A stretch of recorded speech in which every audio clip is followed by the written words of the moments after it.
Every night is the Rangers Journal night.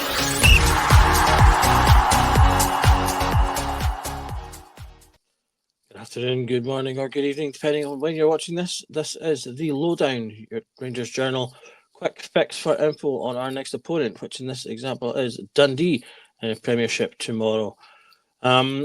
We'll be continuing our Lowdown episodes over the festive period, though I will be visiting my family, and so I'll be away from my computer, so we won't have any of the usual graphics over the festive period, but all the same information and Lowdown details that you would have come to expect. In terms of going into this game, Dundee and Rangers form both have been okay. Rangers have won 3, drawn 2 of our last 5. Obviously, our last 2 draws, or draw / ultimate loss in the cup final and against Tottenham, which came after 3 solid victories. Dundee have got 2 wins, 2 losses, and a draw, and a bit of a mixed bag of results. Their last game, 2-0 lost to Hearts after a decent 4-1 beating of Motherwell. They drew 1-0 with Kilmarnock, beat Hibernian 4-1, and prior to that lost 4-1 to Aberdeen. So a mixed bag from Dundee, scoring quite a few goals, but also conceding quite a few goals, which kind of leads to their position in the league right now. They're sitting 7th in the SPL, albeit they still have a game in hand on St Mirren, who are above them in 6th. They're sitting with 19 points, St Mirren have 21, so there's a potential to leapfrog them if they win that game in hand. We're obviously still sitting in 3rd place on 32, closing down on that second spot that we're looking to try and recover. In terms of our direct head-to-head, we've got a very good record against Dundee in the last sort of 5 to 6 games. We have not lost any. There is a draw in there, nil little draw on the 17th of April, part of our sort of poor patch in the season last season. League Cup final stage in September, we did beat them 3-0 and 5-2 prior to that in the 14th of May. We beat them 3-1 in December of 2023, and in the 1st of November, we've beaten them 5-0. So quite a few high-scoring games in that, and I'm hoping that that's something that we're going to see in this one as well, as we look to bounce back from the League Cup defeat. It's a couple of 5 goal tallies in there, and that's something I'd like to see us repeating. In terms of what you can expect from Dundee, they've been playing a fairly tactically flexible 3-4-2-1 of late, although they have played with 4 at the back and then a more kind of traditional 3-4-3 as well. As I say, they have a bit of tactical flexibility in there. They don't have any clean sheets in the last 10 matches, which I think we'll be able to get a few goals in them. And they seem to be overperforming goals-wise at the moment. They may have a dip in form that could see them struggle later on in the season if their forward players who have been getting quite a few goals have a different performance. They do have a centre-back that's been chipping in as well.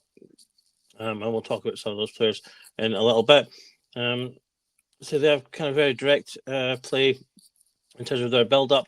This can sometimes lead them to losing the ball quickly and the ball coming back at them quickly, which I think is something that Rangers can take advantage of with our attack being quite nimble and moving the ball around quite well at the moment. So that's something to look out for. As they, as I say, are a bit hit and miss in terms of goals scored and goals conceded. They're down with us, I think, at around about 27 in terms of goals scored, so doing well in that regard. But as their results that I read earlier show, they are prone to lose a few. Their attacking 3 have been working well together, and Holden, Adewumi and Cameron, all 3 have goals and assists on the board. Holden with 1 goal and 3 goals and 1 assist. Adewumi with 2 goals and assists, and then Cameron with 4 and 4. Cameron's also obviously a player that has been linked to Rangers and is arguably their best player on the team, although he is still young and coming through. And he has the highest average rating in the league so far, and unsurprisingly, he is my danger man pick for this game. As I say, he's got 4 goals, 4 assists, so he's chipping in both in terms of the scoring and setting up. He started every game in the league for Dundee this season. He's got 78% pass accuracy, He's good at moving the ball around. Less good at moving the ball in terms of dribbles, though, with only 42% dribble success. You're likely to see him pass and move more than to carry the ball. And he's been quite good at winning fouls for Dundee in the higher half of the pitch as well, winning just 22 fouls thus far. He's the player to watch. I'm sure a lot of Rangers fans would have been watching him anyway, given the Rangers links. He is an exciting young player and someone that I would be interested to see at the club. So, as I say, he's the one to keep your eyes on in this game, both from an opponent's point of view and as a potential signing. In terms of ourselves, I expect us to obviously bounce back, hopefully, from the cup final. There was a lot of effort put into that. The team have had a bit of time to rest, however, come into this game strong. I think the majority of the team will stay similar to what we've seen over the last few weeks. I would like to see Danilo perhaps given a chance to start, maybe rest Eggman, and maybe bring Connor Barron in for some minutes as well, as they, I think, come in relatively fresh and contribute. Most of the positions, I imagine, will probably stay the same, proper, still starting in the absence of the injured Susher. And alongside Leon Balogun, I expect Tavernier to continue to start on the back of his ongoing decent form, and the rest of the team, I think, largely picks itself. From a game changer, I will pick Danilo coming in. I want to ideally see him get a couple of goals. I still think he needs a little bit extra boost. He's come in and done well, looked good when he's come in and gotten one goal here or there, but I'd like to see him get a couple more on his sheet.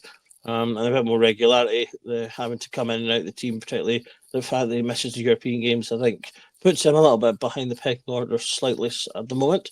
So giving him the chance of some minutes and to get a couple of goals on, I think will just continue to boost his confidence and his return from injury into the decent form that he's showing. We could also potentially maybe see both of them if Eggman up front and Danilo playing just behind him, or Eggman on the left with him up front.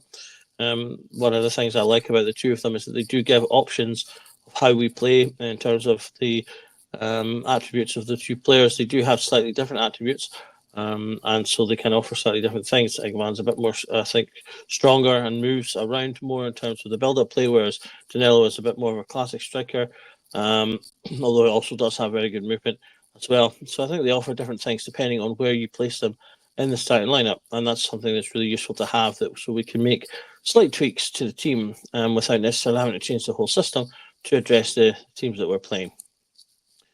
There's a prediction for this game. As I say, I think the team will come out swinging, looking to rebuild the confidence after the disappointment of last weekend. I'm going to predict 4-0 for this one. As I say, there has been a lot of goals in these games, and a lot of them have been for ourselves, as we traditionally are tending to win these matches. So I'm going to predict 4-0, 2 for Danilo, and 2 other goal scorers. And hopefully just another good performance to sort of bring the feel-good factor back as we go into 2 difficult away games over the festive period before, of course, returning to the Old Firm. As I say, I'll be continuing to provide you with the lowdown over the festive period. So I will see you for the next one. And just remember that every night is Rangers Journal Night. Thank you.